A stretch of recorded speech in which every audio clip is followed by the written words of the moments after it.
Chapter 9 The Nightmare The blacks of the village of Mbonga, the chief, were feasting while above them in a large tree sat Tarzan of the Apes, grim, terrible, empty, and envious. Hunting had proved poor that day, for there are lean days as well as fat ones for even the greatest of the jungle hunters. Oftentimes Tarzan went empty for more than a full sun, and he had passed through entire moons during which he had been but barely able to stave off starvation. But such times were infrequent. There once had been a period of sickness among the grass eaters which had left the plains almost bare of game for several years, and again the great cats had increased so rapidly and so overrun the country that their prey, which was also Tarzan's, had been frightened off for a considerable time. But for the most part Tarzan had fed well always.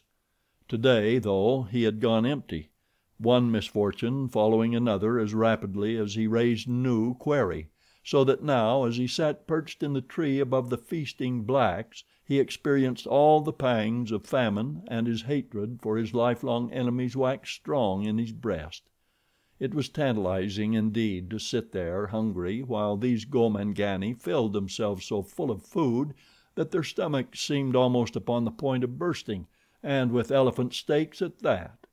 It was true that Tarzan and Tantor were the best of friends, and that Tarzan never yet had tasted of the flesh of the elephant, but the Gomangani evidently had slain one, and as they were eating of the flesh of their kill, Tarzan was assailed by no doubts as to the ethics of his doing likewise, should he have the opportunity. Had he known that the elephant had died of sickness several days before the blacks discovered the carcass, he might not have been so keen to partake of the feast, for Tarzan of the Apes was no carrion eater. Hunger, however, may blunt the most epicurean taste, and Tarzan was not exactly an epicure. What he was at this moment was a very hungry wild beast, whom caution was holding in leash, for the great cooking pot in the center of the village was surrounded by black warriors through whom not even Tarzan of the Apes might hope to pass unharmed. It would be necessary, therefore, for the watcher to remain there hungry until the blacks had gorged themselves to stupor, and then, if they had left any scraps, to make the best meal he could from such. But to the impatient Tarzan it seemed that the greedy Gomangani would rather burst than leave the feast before the last morsel had been devoured. For a time they broke the monotony of eating by executing portions of a hunting dance, a maneuver which sufficiently stimulated digestion to permit them to fall to once more with renewed vigor, but with the consumption of appalling quantities of elephant meat and native beer they presently became too loggy for physical exertion of any sort, some reaching a stage where they no longer could rise from the ground, but lay conveniently close to the great cooking pot, stuffing themselves into unconsciousness. It was well past midnight before Tarzan even could begin to see the end of the orgy. The blacks were now falling asleep rapidly, but a few still persisted. From before their condition Tarzan had no doubt but that he easily could enter the village and snatch a handful of meat from before their noses, but a handful was not what he wanted. Nothing less than a stomachful would allay the gnawing craving of that great emptiness. He must therefore have ample time to forage in peace. But at last but a single warrior remained true to his ideals, an old fellow whose once wrinkled belly was now as smooth and as tight as the head of a drum.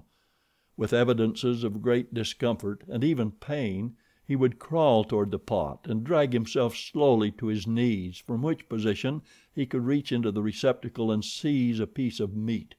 Then he would roll over on his back with a loud groan and lie there while he slowly forced the food between his teeth and down into his gorged stomach. It was evident to Tarzan that the old fellow would eat until he died, or until there was no more meat. The ape man shook his head in disgust. What foul creatures were these Gomangani! Yet of all the jungle folk they alone resembled Tarzan closely in form. Tarzan was a man, and they, too, must be some manner of men, just as the little monkeys and the great apes and Bolgani, the gorilla, were quite evidently of one great family, though differing in size and appearance and customs. Tarzan was ashamed, For of all the beasts of the jungle then, man was the most disgusting, man and Dango, the hyena. Only man and Dango ate until they swelled up like a dead rat. Tarzan had seen Dango eat his way into the carcass of a dead elephant and then continue to eat so much that he had been unable to get out of the hole through which he had entered. Now he could readily believe that man, given the opportunity, would do the same. Man, too, was the most unlovely of creatures, with his skinny legs and his big stomach, his filed teeth and his thick, red lips. Man was disgusting. Tarzan's gaze was riveted upon the hideous old warrior wallowing in filth beneath him. There, the thing was struggling to its knees to reach for another morsel of flesh. It groaned aloud in pain, and yet it persisted in eating, ever eating. Tarzan could endure it no longer, neither his hunger nor his disgust. Silently he slipped to the ground with the bole of the great tree between himself and the feaster. The man was still kneeling, bent almost double in agony, before the cooking pot. His back was toward the ape man. Swiftly and noiselessly Tarzan approached him. There was no sound as steel fingers closed about the black throat. The struggle was short, for the man was old and already half stupefied from the effects of the gorging and the beer. Tarzan dropped the inert mass and scooped several large pieces of meat from the cooking pot, enough to satisfy even his great hunger. Then he raised the body of the feaster and shoved it into the vessel. When the other blacks awoke they would have something to think about. Tarzan grinned. As he turned toward the tree with his meat, he picked up a vessel containing beer and raised it to his lips, but at the first taste he spat the stuff from his mouth and tossed the primitive tankard aside.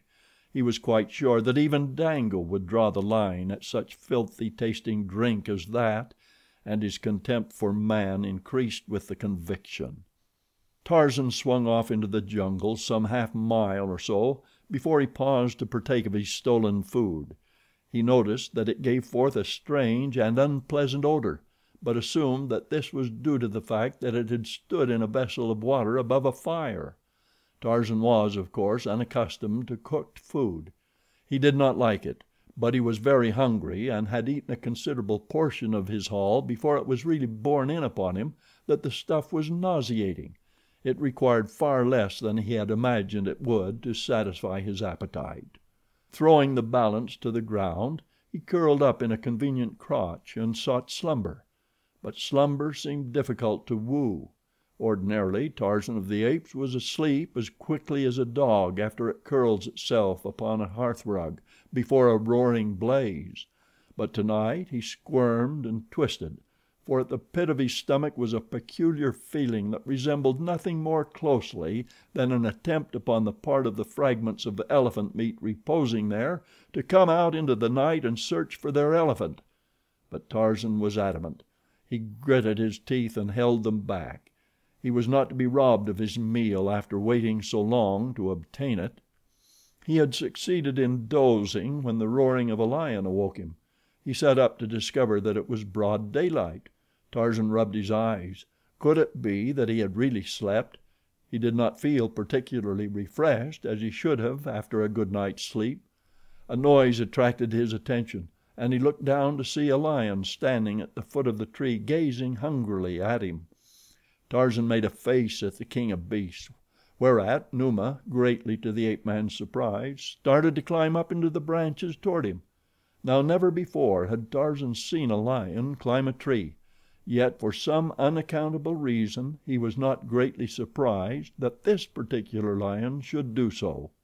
As the lion climbed slowly toward him, Tarzan sought higher branches, but to his chagrin he discovered that it was with the utmost difficulty that he could climb at all. Again and again he slipped back, losing all that he had gained, while the lion kept steadily at his climbing, coming ever closer and closer to the ape man. Tarzan could see the hungry light in the yellow-green eyes. He could see the slaver on the drooping jowls, and the great fangs agape to seize and destroy him. Clawing desperately, the ape man at last succeeded in gaining a little upon his pursuer. He reached the more slender branches far aloft, where he well knew no lion could follow. Yet on and on came devil faced Numa. It was incredible, but it was true. Yet what most amazed Tarzan was that though he realized the incredibility of it all, he at the same time accepted it as a matter of course, first that a lion should climb at all, and second that he should enter the upper terraces where even Sheeta, the panther, dared not venture. To the very top of a tall tree the ape man clawed his awkward way, and after him came Numa, the lion, moaning dismally. At last Tarzan stood balanced upon the very utmost pinnacle of a swaying branch, high above the forest. He could go no farther. Below him the lion came steadily upward, and Tarzan of the Apes realized that at last the end had come. He could not do battle upon a tiny branch with Numa, the lion, especially with such a Numa, to which swaying branches 200 feet above the ground provided as substantial footing as the ground itself. Nearer and nearer came the lion. Another moment and he could reach up with one great paw and drag the ape man downward to those awful jaws. A whirring noise above his head caused Tarzan to glance apprehensively upward. A great bird was circling close above him. He never had seen so large a bird in all his life, yet he recognized it immediately, for had he not seen it hundreds of times in one of the books in the little cabin by the landlocked bay, the moss-grown cabin that with its contents was the sole heritage left by his dead and unknown father to the young Lord Greystoke? In the picture book the great bird was shown flying far above the ground with a small child in its talons, while beneath a distracted mother stood with uplifted hands. The lion was already reaching forth a taloned paw to seize him when the bird swooped and buried no less formidable talons in Tarzan's back. The pain was numbing, but it was with a sense of relief that the ape man felt himself snatched from the clutches of Numa. With a great whirring of wings the bird rose rapidly until the forest lay far below. It made Tarzan sick and dizzy to look down upon it from so great a height, so he closed his eyes tight and held his breath. Higher and higher climbed the huge bird. Tarzan opened his eyes. The jungle was so far away that he could only see a dim green blur below him, but just above and quite close was the sun. Tarzan reached out his hands and warmed them, for they were very cold. Then a sudden madness seized him. Where was the bird taking him? Was he to submit thus passively to a feathered creature, however enormous? Was he, Tarzan of the Apes, mighty fighter, to die without striking a blow in his own defense? Never. He snatched the hunting blade from his G-string, and thrusting upward drove it once, twice, thrice into the breast above him. The mighty wings fluttered a few more times spasmodically, the talons relaxed their hold, and Tarzan of the Apes fell hurtling downward toward the distant jungle. It seemed to the ape man that he fell for many minutes before he crashed through the leafy verdure of the treetops. The smaller branches broke his fall so that he came to rest for an instant upon the very branch upon which he had sought slumber the previous night. For an instant he toppled there in a frantic attempt to regain his equilibrium, but at last he rolled off, yet clutching wildly he succeeded in grasping the branch and hanging on. Once more he opened his eyes, which he had closed during the fall. Again it was night. With all his old agility he clambered back to the crotch from which he had toppled. Below him a lion roared, and looking downward Tarzan could see the yellow-green eyes shining in the moonlight as they bore hungrily upward through the darkness of the jungle night toward him. The ape man gasped for breath. Cold sweat stood out from every pore. There was a great sickness at the pit of Tarzan's stomach. Tarzan of the Apes had dreamed his first dream. For a long time he sat watching for Numa to climb into the tree after him, and listening for the sound of the great wings from above, for to Tarzan of the Apes his dream was a reality.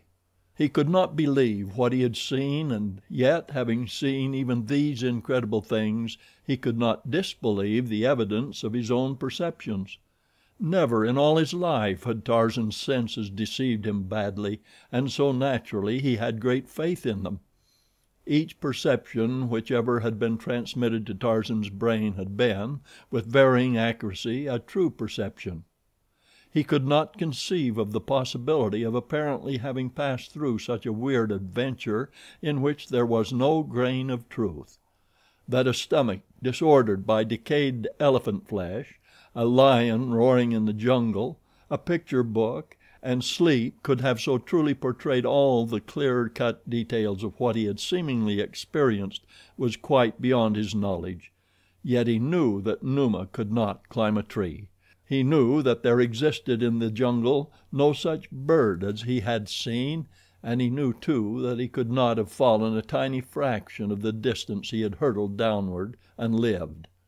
To say the least, he was a very puzzled Tarzan as he tried to compose himself once more for slumber, a very puzzled and a very nauseated Tarzan. As he thought deeply upon the strange occurrences of the night, he witnessed another remarkable happening. It was indeed quite preposterous, yet he saw it all with his own eyes. It was nothing less than Histah, the snake, wreathing his sinuous and sliming way up the bole of the tree below him. Histah with the head of the old man Tarzan had shoved into the cooking pot, the head and the round, tight, black, distended stomach. As the old man's frightful face, with upturned eyes, set and glassy, came close to Tarzan, the jaws opened to seize him. The ape man struck furiously at the hideous face, and as he struck, the apparition disappeared. Tarzan sat straight up upon his branch, trembling in every limb, wide-eyed and panting.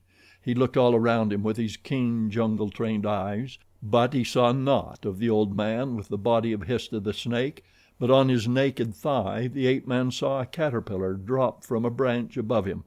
With a grimace he flicked it off into the darkness beneath. And so the night wore on, dream following dream, nightmare following nightmare, until the distracted ape man started like a frightened deer at the rustling of the wind in the trees about him, or leaped to his feet as the uncanny laugh of a hyena burst suddenly upon a momentary jungle silence.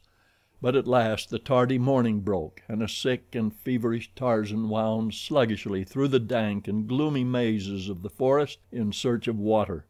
His whole body seemed on fire. A great sickness surged upward to his throat. He saw a tangle of almost impenetrable thicket, and like the wild beast he was, he crawled into it to die alone and unseen, safe from the attacks of predatory carnivora. But he did not die. For a long time he wanted to, but presently nature and an outraged stomach relieved themselves in their own therapeutic manner. The ape man broke into a violent perspiration, and then fell into a normal and untroubled sleep which persisted well into the afternoon. When he awoke he found himself weak but no longer sick. Once more he sought water, and after drinking deeply took his way slowly toward the cabin by the sea. In times of loneliness and trouble it had long been his custom to seek there the quiet and restfulness which he could find nowhere else. As he approached the cabin and raised the crude latch which his father had fashioned so many years before, two small, bloodshot eyes watched him from the concealing foliage of the jungle close by. From beneath shaggy, beetling brows they glared maliciously upon him, maliciously and with a keen curiosity. Then Tarzan entered the cabin and closed the door after him. Here, with all the world shut out from him, he could dream without fear of interruption. He could curl up and look at the pictures in the strange things which were books. He could puzzle out the printed word he had learned to read without knowledge of the spoken language it represented. He could live in a wonderful world of which he had no knowledge beyond the covers of his beloved books. Numa and Sabor might prowl about close to him, the elements might rage in all their fury, but here at least Tarzan might be entirely off his guard in a delightful relaxation which gave him all his faculties for the uninterrupted pursuit of this greatest of all his pleasures. Today he turned to the picture of the huge bird which bore off the little Tarmangani in its talons. Tarzan puckered his brows as he examined the colored print. Yes, this was the very bird that had carried him off the day before. for to Tarzan the dream had been so great a reality that he still thought another day and a night had passed since he had lain down in the tree to sleep. But the more he thought upon the matter, the less positive he was as to the verity of the seeming adventure through which he had passed. Yet where the real had ceased and the unreal commenced he was quite unable to determine. Had he really then been to the village of the blacks at all? Had he killed the old Gomangani? Had he eaten of the elephant meat? Had he been sick? Tarzan scratched his tousled black head and wondered. It was all very strange, yet he knew that he never had seen Numa climb a tree, or Histah with the head and belly of an old black man whom Tarzan already had slain. Finally, with a sigh, he gave up trying to fathom the unfathomable. Yet in his heart of hearts he knew that something had come into his life that he never before had experienced, another life which existed when he slept, and the consciousness of which was carried over into his waking hours. Then he began to wonder if some of these strange creatures which he met in his sleep might not slay him, for at such times Tarzan of the Apes seemed to be a different Tarzan, sluggish, helpless, and timid, wishing to flee his enemies as fled Bara, the deer, most fearful of creatures. Thus with a dream came the first faint tinge of a knowledge of fear, a knowledge which Tarzan, awake, had never experienced, and perhaps he was experiencing what his early forebears passed through and transmitted to posterity in the form of superstition first and religion later, for they, as Tarzan, had seen things at night which they could not explain by the daylight standards of sense perception or of reason, and so had built for themselves a weird explanation which included grotesque shapes, possessed of strange and uncanny powers, to whom they finally came to attribute all those inexplicable phenomena of nature which, with each recurrence, filled them with awe, with wonder, or with terror. And as Tarzan concentrated his mind on the little bugs upon the printed page before him, the active recollection of the strange adventures presently merged into the text of that which he was reading, a story of Bolgani, the gorilla, in captivity. There was a more or less lifelike illustration of Bolgani in colors and in a cage, with many remarkable looking Tarmangani standing against a rail and peering curiously at the snarling brute. Tarzan wondered not a little, as he always did, at the odd and seemingly useless array of colored plumage which covered the bodies of the Tarmangani. It always caused him to grin a trifle when he looked at these strange creatures. He wondered if they so covered their bodies from shame of their hairlessness, or because they thought the odd things they wore added any to the beauty of their appearance. Particularly was Tarzan amused by the grotesque headdresses of the pictured people.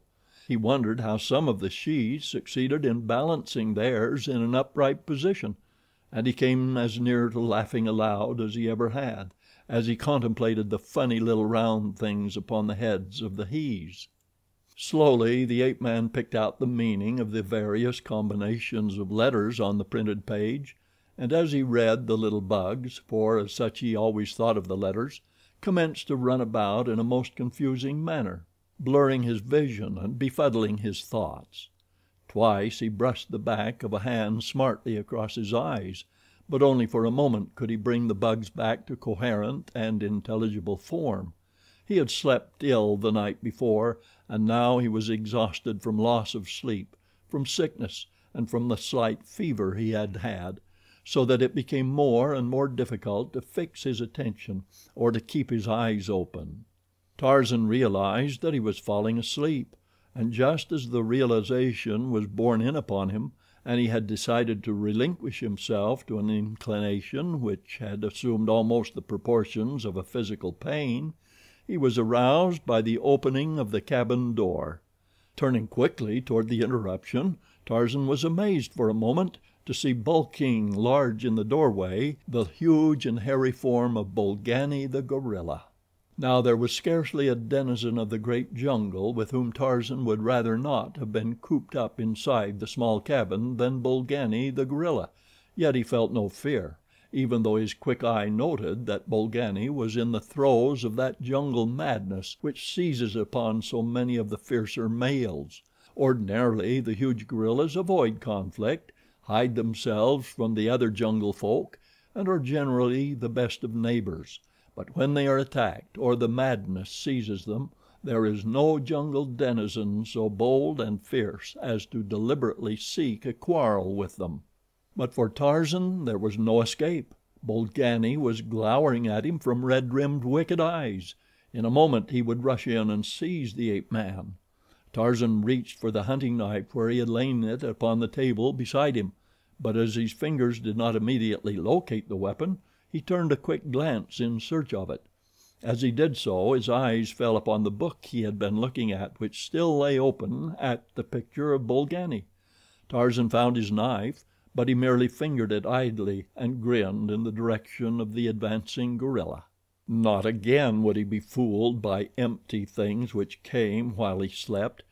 In a moment, no doubt, Bolgani would turn into Pamba, the rat, with the head of Tantor, the elephant. Tarzan had seen enough of such strange happenings recently to have some idea as to what he might expect. But this time Bolgani did not alter his form as he came slowly toward the young ape man. Tarzan was a bit puzzled, too, that he felt no desire to rush frantically to some place of safety, as had been the sensation most conspicuous in the other of his new and remarkable adventures. He was just himself now, ready to fight if necessary, but still sure that no flesh and blood gorilla stood before him. The thing should be fading away into thin air by now, thought Tarzan, or changing into something else. Yet it did not. Instead, it loomed clear-cut and real as Bolgani himself, the magnificent dark coat glistening with life and health in a bar of sunlight which shot across the cabin through the high window behind the young Lord Greystoke. This was quite the most realistic of his sleep adventures, thought Tarzan, as he passively awaited the next amusing incident. And then the gorilla charged. Two mighty calloused hands seized upon the ape man. Great fangs were bared close to his face. A hideous growl burst from the cavernous throat, and hot breath fanned Tarzan's cheek, and still he sat grinning at the apparition. Tarzan might be fooled once or twice, but not for so many times in succession. He knew that this Bolgani was no real Bolgani, for had he been he never could have gained entrance to the cabin, since only Tarzan knew how to operate the latch. The gorilla seemed puzzled by the strange passivity of the hairless ape. He paused an instant with his jaws snarling close to the other's throat. Then he seemed suddenly to come to some decision. Whirling the ape man across a hairy shoulder as easily as you or I might lift a babe in arms, Bolgani turned and dashed out into the open, racing toward the great trees. Now indeed was Tarzan sure that this was a sleep adventure, and so grinned largely as the giant gorilla bore him unresisting away. Presently, reasoned Tarzan, he would awaken and find himself back in the cabin where he had fallen asleep. He glanced back at the thought and saw the cabin door standing wide open. This would never do. Always had he been careful to close and latch it against wild intruders. Manu, the monkey, would make sad havoc there among Tarzan's treasures should he have access to the interior for even a few minutes. The question which arose in Tarzan's mind was a baffling one. Where did sleep adventures end and reality commence? How was he to be sure that the cabin door was not really open? Everything about him appeared quite normal. There were none of the grotesque exaggerations of his former sleep adventures. It would be better then to be upon the safe side and make sure that the cabin door was closed. It would do no harm even if all that seemed to be happening were not happening at all. Tarzan essayed to slip from Bolgani's shoulder, but the great beast only growled ominously and gripped him tighter. With a mighty effort the ape man wrenched himself loose, and as he slid to the ground the dream gorilla turned ferociously upon him, seized him once more and buried great fangs in a sleek brown shoulder. The grin of derision faded from Tarzan's lips as the pain and the hot blood aroused his fighting instincts. Asleep or awake, this thing was no longer a joke, Biting, tearing, and snarling, the two rolled over upon the ground. The gorilla now was frantic with insane rage. Again and again he loosed his hold upon the ape man's shoulder in an attempt to seize the jugular; but Tarzan of the Apes had fought before with creatures who struck first for the vital vein, and each time he wriggled out of harm's way as he strove to get his fingers upon his adversary's throat. At last he succeeded. His great muscles tensed and knotted beneath his smooth hide as he forced with every ounce of his mighty strength to push the hairy torso from him. And as he choked Bolgani and strained him away, his other hand crept slowly upward between them until the point of the hunting knife rested over the savage heart. There was a quick movement of the steel-thewed wrist, and the blade plunged to its goal. Bolgani, the gorilla, voiced a single frightful shriek, tore himself loose from the grasp of the ape man, rose to his feet, staggered a few steps, and then plunged to earth. There were a few spasmodic movements of the limbs, and the brute was still. Tarzan of the Apes stood looking down upon his kill, and as he stood there he ran his fingers through his slick black shock of hair. Presently he stooped and touched the dead body. Some of the red lifeblood of the gorilla crimsoned his fingers. He raised them to his nose and sniffed. Then he shook his head and turned toward the cabin. The door was still open. He closed it and fastened the latch. Returning toward the body of his kill, he again paused and scratched his head. If this was a sleep adventure, what then was reality? How was he to know the one from the other? How much of all that had happened in his life had been real, and how much unreal? He placed a foot upon the prostrate form and, raising his face to the heavens, gave voice to the kill cry of the bull ape. Far in the distance a lion answered. It was very real, and yet he did not know. Puzzled, he turned away into the jungle. No, he did not know what was real and what was not, but there was one thing that he did know. Never again would he eat of the flesh of Tantor, the elephant. End of chapter 9. Jungle Tales of Tarzan by Edgar Rice Burroughs. Chapter 10. The Battle for Teeka. The day was perfect. A cool breeze tempered the heat of the equatorial sun. Peace had reigned within the tribe for weeks, and no alien enemy had trespassed upon its preserves from without.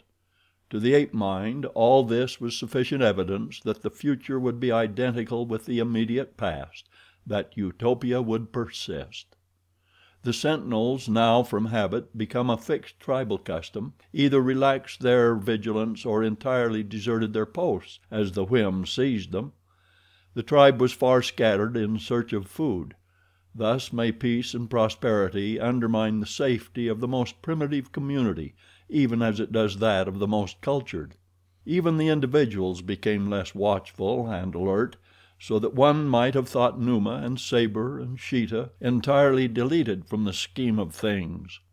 The shes and the balus roamed unguarded through the sullen jungle, while the greedy males foraged far afield, and thus it was that Teeka and Gazan, her balu, hunted upon the extreme southern edge of the tribe with no great male near them.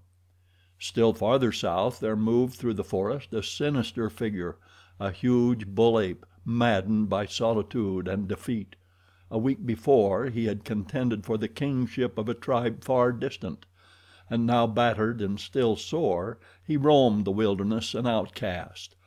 Later he might return to his own tribe and submit to the will of the hairy brute he had attempted to dethrone, but for the time being he dared not do so, since he had sought not only the crown but the wives as well of his lord and master. It would require an entire moon, at least, to bring forgetfulness to him he had wronged, and so Toog wandered a strange jungle, grim, terrible, hate-filled. It was in this mental state that Toog came unexpectedly upon a young she feeding alone in the jungle, a stranger she, lithe and strong and beautiful beyond compare. Toog caught his breath and slunk quickly to one side of the trail where the dense foliage of the tropical underbrush concealed him from Teeka while permitting him to feast his eyes upon her loveliness. But not alone were they concerned with Teeka. They roved the surrounding jungle in search of the bulls and cows and balus of her tribe, though principally for the bulls.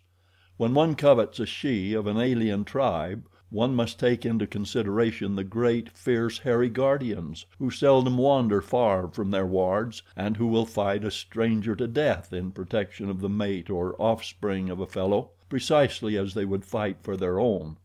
Toog could see no sign of any ape other than the strange she and a young balu playing near by. His wicked, bloodshot eyes half closed as they rested upon the charms of the former. As for the balu, one snap of those great jaws upon the back of its little neck would prevent it from raising any unnecessary alarm. Toog was a fine, big male, resembling in many ways Teeka's mate, Taug. Each was in his prime, and each was wonderfully muscled, perfectly fanged, and as horrifyingly ferocious as the most exacting and particular she could wish. Had Toog been of her own tribe, Teeka might as readily have yielded to him as to Taug when her mating time arrived; but now she was Taug's, and no other male could claim her without first defeating Taug in personal combat. And even then Teeka retained some rights in the matter.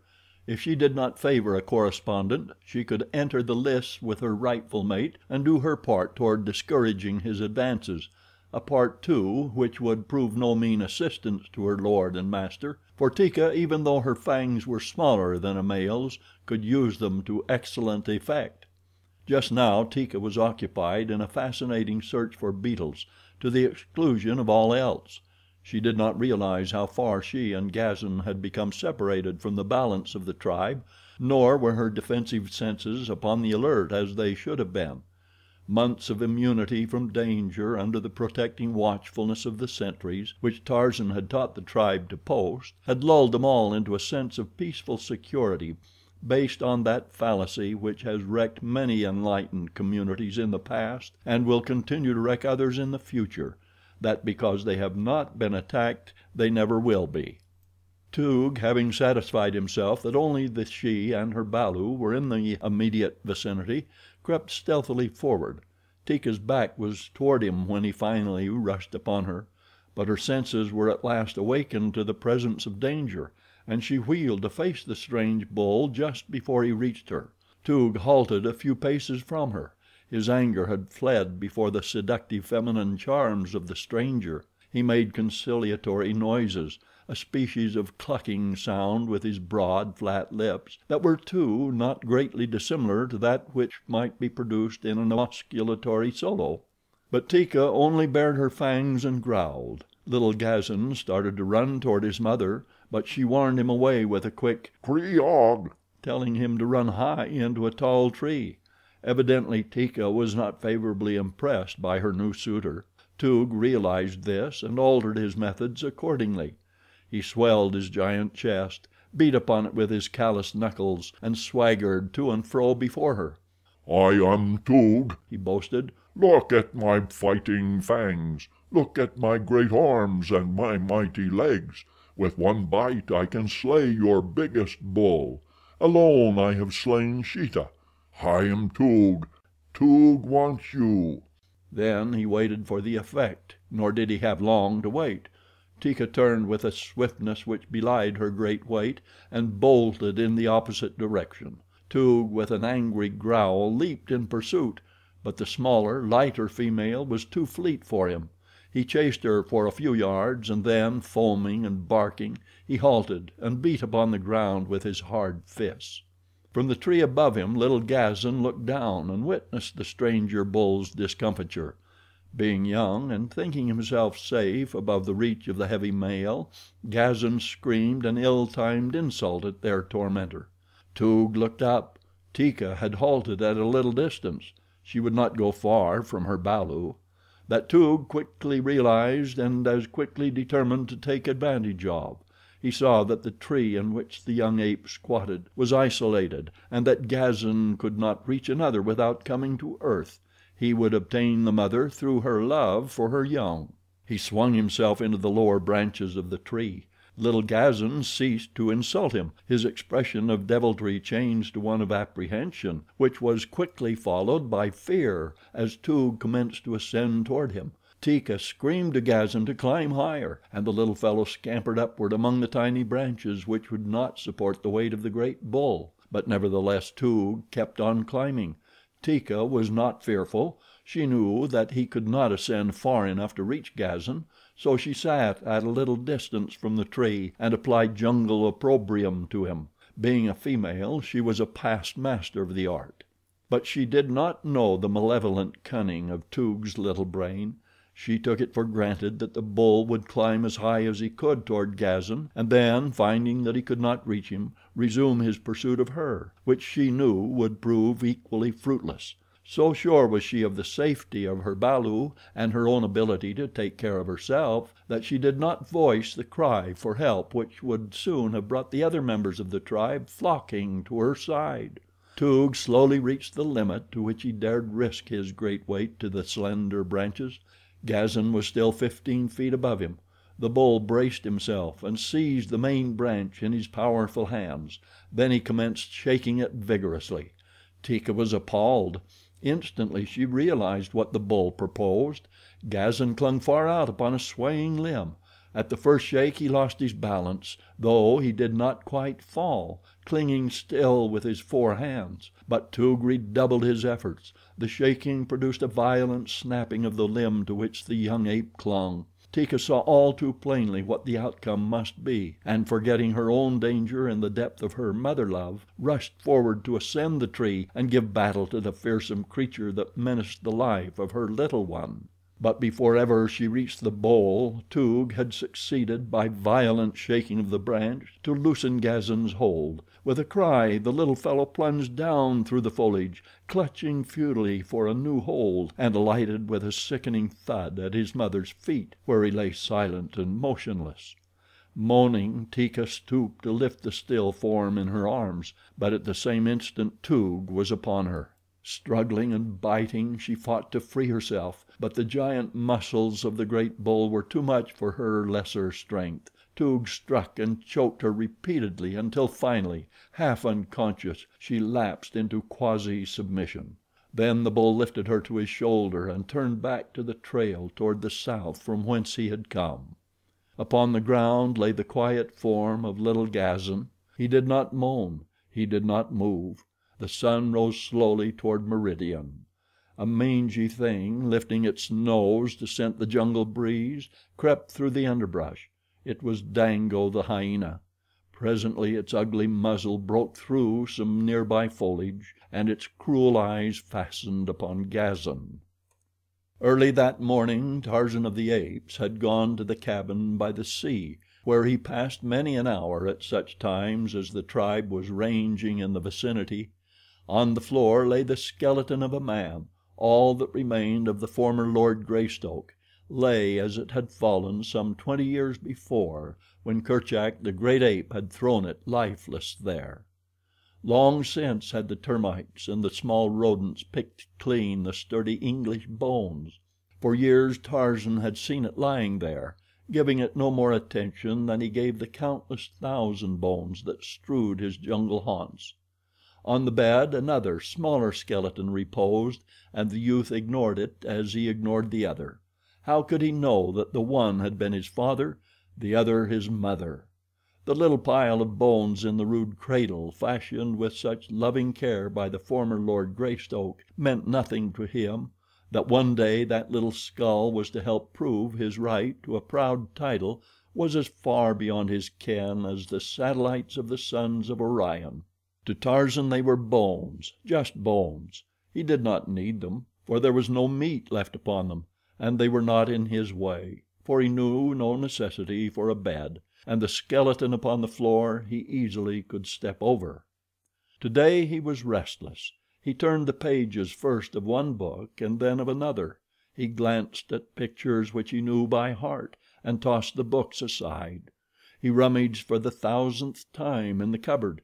He took out a bag which contained several small, round pieces of metal. He had played with them many times in the years gone by, but always he replaced them carefully in the bag, and the bag in the cupboard, upon the very shelf where first he had discovered it. In strange ways did heredity manifest itself in the ape man. Come of an orderly race, he himself was orderly without knowing why. The apes dropped things wherever their interest in them waned, in the tall grass or from the high flung branches of the trees. What they dropped they sometimes found again by accident. But not so the ways of Tarzan. For his few belongings he had a place, and scrupulously he returned each thing to its proper place when he was done with it. The round pieces of metal in the little bag always interested him. Raised pictures were upon either side, the meaning of which he did not quite understand. The pieces were bright and shiny. It amused him to arrange them in various figures upon the table. Hundreds of times had he played thus. Today, while so engaged, he dropped a lovely yellow piece, an English sovereign, which rolled beneath the bed where lay all that was mortal of the once beautiful Lady Alice. True to form, Tarzan at once dropped to his hands and knees and searched beneath the bed for the lost gold piece. Strange as it might appear, he had never before looked beneath the bed. He found the gold piece, and something else he found, too, a small wooden box with a loose cover. Bringing them both out, he returned the sovereign to its bag and the bag to its shelf within the cupboard. Then he investigated the box. It contained a quantity of cylindrical bits of metal, cone shaped at one end and flat at the other, with a projecting rim. They were all quite green and dull, coated with years of verdigris. Tarzan removed a handful of them from the box and examined them. He rubbed one upon another and discovered that the green came off, leaving a shiny surface for 2/3 of their length and a dull gray over the cone-shaped end. Finding a bit of wood, he rubbed one of the cylinders rapidly and was rewarded by a lustrous sheen which pleased him. At his side hung a pocket pouch taken from the body of one of the numerous black warriors he had slain. Into this pouch he put a handful of the new playthings, thinking to polish them at his leisure. Then he replaced the box beneath the bed, and finding nothing more to amuse him, left the cabin and started back in the direction of the tribe. Shortly before he reached them he heard a great commotion ahead of him, the loud screams of shes and balus, the savage, angry barking and growling of the great bulls. Instantly he increased his speed, for the "Kreegahs" that came to his ears warned him that something was amiss with his fellows. While Tarzan had been occupied with his own devices in the cabin of his dead sire, Taug, Teeka's mighty mate, had been hunting a mile to the north of the tribe. At last, his belly filled, he had turned lazily back toward the clearing where he had last seen the tribe, and presently commenced passing its members scattered alone or in twos or threes. Nowhere did he see Teeka or Gazan, and soon he began inquiring of the other apes where they might be, but none had seen them recently. Now the lower orders are not highly imaginative. They do not, as you and I, paint vivid mental pictures of things which might have occurred, and so Taug did not now apprehend that any misfortune had overtaken his mate and their offspring. He merely knew that he wished to find Teeka that he might lie down in the shade and have her scratch his back while his breakfast digested.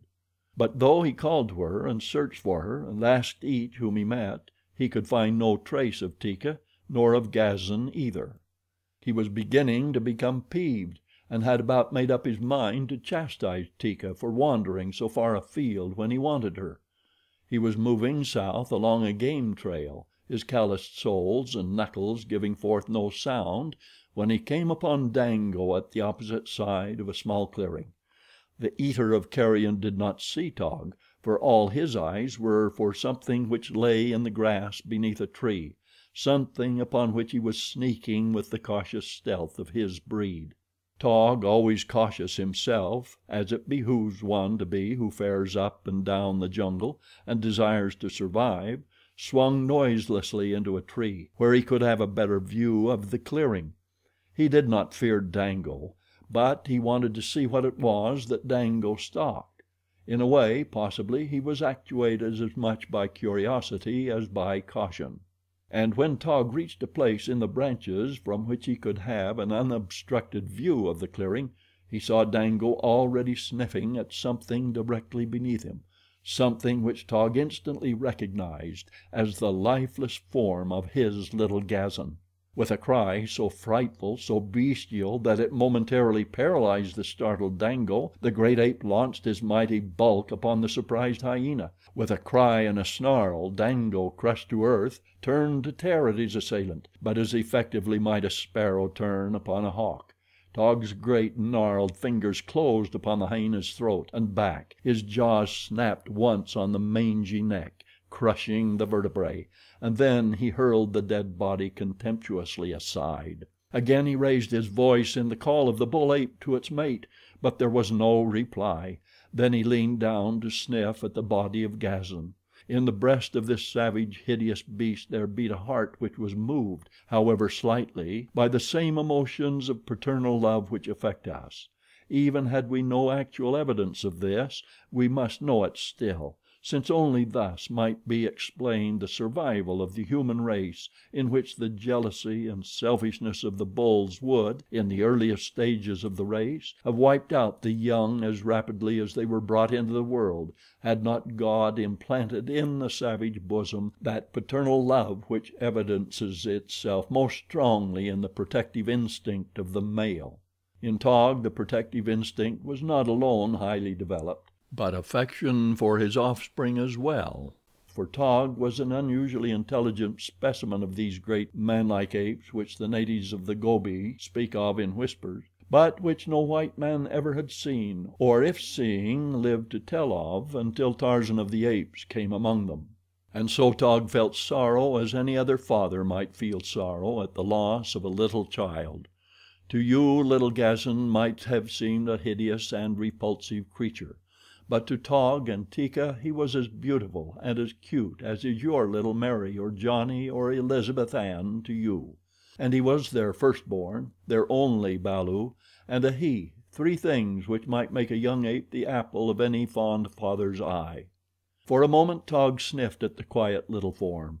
With his muzzle and his tongue he smoothed and caressed the rumpled coat. From his savage lips broke a low moan, but quickly upon the heels of sorrow came the overmastering desire for revenge. Leaping to his feet he screamed out a volley of "Kreegahs," punctuated from time to time by the blood-freezing cry of an angry, challenging bull, a rage-mad bull with the blood lust strong upon him. Answering his cries came the cries of the tribe as they swung through the trees toward him. It was these that Tarzan heard on his return from his cabin, and in reply to them he raised his own voice and hurried forward with increased speed until he fairly flew through the middle terraces of the forest. When at last he came upon the tribe he saw their members gathered about Taug and something which lay quietly upon the ground. Dropping among them, Tarzan approached the center of the group. Taug was stiff, roaring out his challenges, but when he saw Tarzan he ceased, and stooping picked up Gazan in his arms and held him out for Tarzan to see. Of all the bulls of the tribe, Taug held affection for Tarzan only. Tarzan he trusted and looked up to as one wiser and more cunning. To Tarzan he came now, to the playmate of his balu days, the companion of innumerable battles of his maturity. When Tarzan saw the still form in Taug's arms, a low growl broke from his lips, for he too loved Teeka's little balu. "Who did it?" he asked. "Where is Teeka?" "I do not know," replied Taug.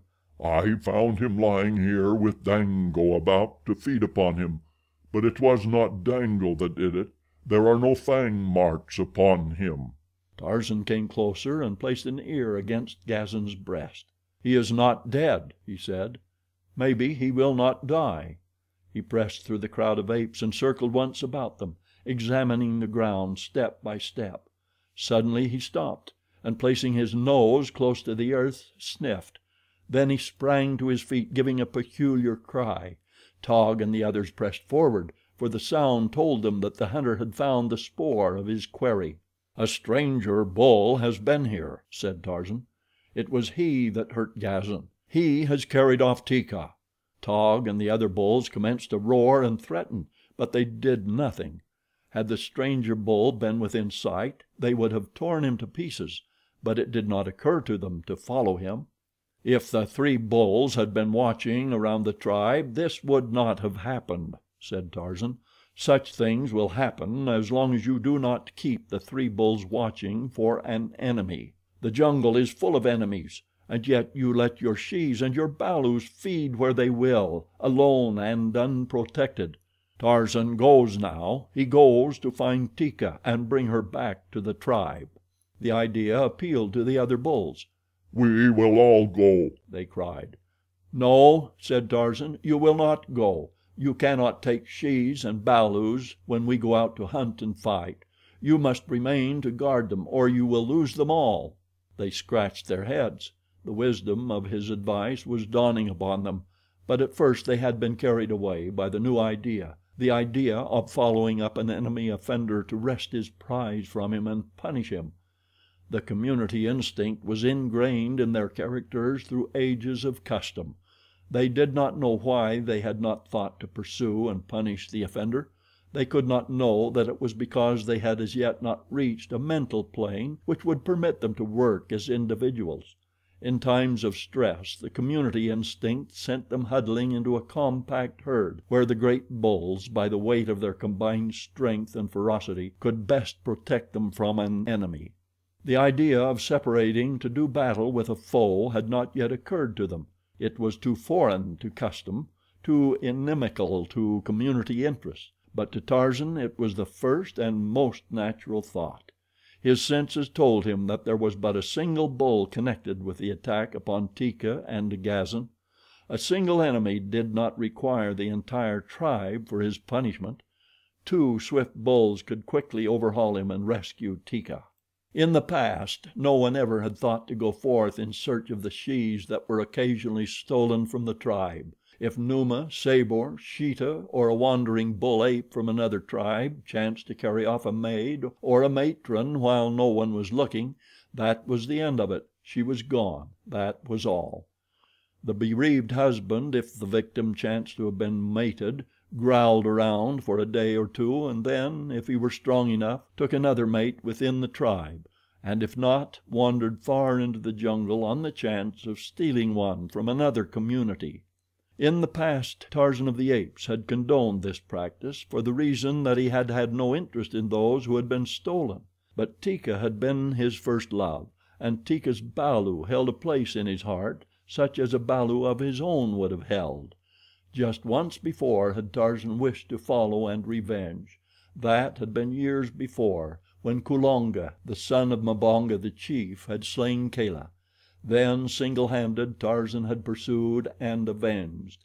Now, though to a lesser degree, he was moved by the same passion. He turned toward Taug. "Leave Gazan with Mumga," he said. "She is old and her fangs are broken and she is no good, but she can take care of Gazan until we return with Teeka, and if Gazan is dead when we come back," he turned to address Mumga, "I will kill you too." "Where are we going?" asked Taug. "We are going to get Teeka," replied the ape man, "and kill the bull who has stolen her. Come." He turned again to the spoor of the stranger bull, which showed plainly to his trained senses, nor did he glance back to note if Taug followed. The latter laid Gazan in Mumga's arms with a parting, "If he dies, Tarzan will kill you," and he followed after the brown-skinned figure that already was moving at a slow trot along the jungle trail. No other bull of the tribe of Kerchak was so good a trailer as Tarzan, for his trained senses were aided by a high order of intelligence. His judgment told him the natural trail for a quarry to follow, so that he need but note the most apparent marks upon the way, and today the trail of Toog was as plain to him as type upon a printed page to you or me. Following close behind the lithe figure of the ape man came the huge and shaggy bull ape. No words passed between them. They moved as silently as two shadows among the myriad shadows of the forest. Alert as his eyes and ears was Tarzan's patrician nose. The spoor was fresh, and now that they had passed from the range of the strong ape odor of the tribe, he had little difficulty in following Toog and Teeka by scent alone. Teeka's familiar scent spoor told both Tarzan and Taug that they were upon her trail, and soon the scent of Toog became as familiar as the other. They were progressing rapidly when suddenly dense clouds overcast the sun. Tarzan accelerated his pace. Now he fairly flew along the jungle trail, or where Toog had taken to the trees followed nimbly as a squirrel along the bending, undulating pathway of the foliage branches, swinging from tree to tree as Toog had swung before them, but more rapidly because they were not handicapped by a burden such as Toog's. Tarzan felt that they must be almost upon the quarry, for the scent spoor was becoming stronger and stronger, when the jungle was suddenly shot by livid lightning, and a deafening roar of thunder reverberated through the heavens and the forest until the earth trembled and shook. Then came the rain, not as it comes to us of the temperate zones, but as a mighty avalanche of water, a deluge which spilled tons instead of drops upon the bending forest giants and the terrified creatures which haunt their shade. And the rain did what Tarzan knew that it would do. It wiped the spoor of the quarry from the face of the earth.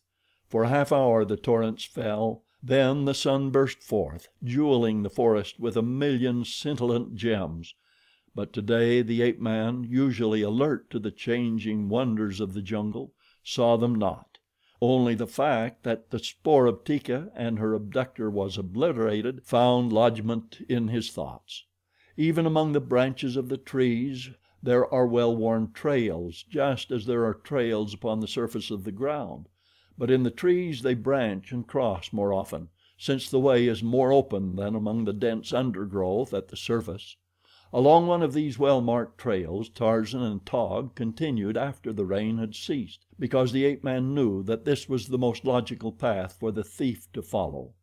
But when they came to a fork they were at a loss.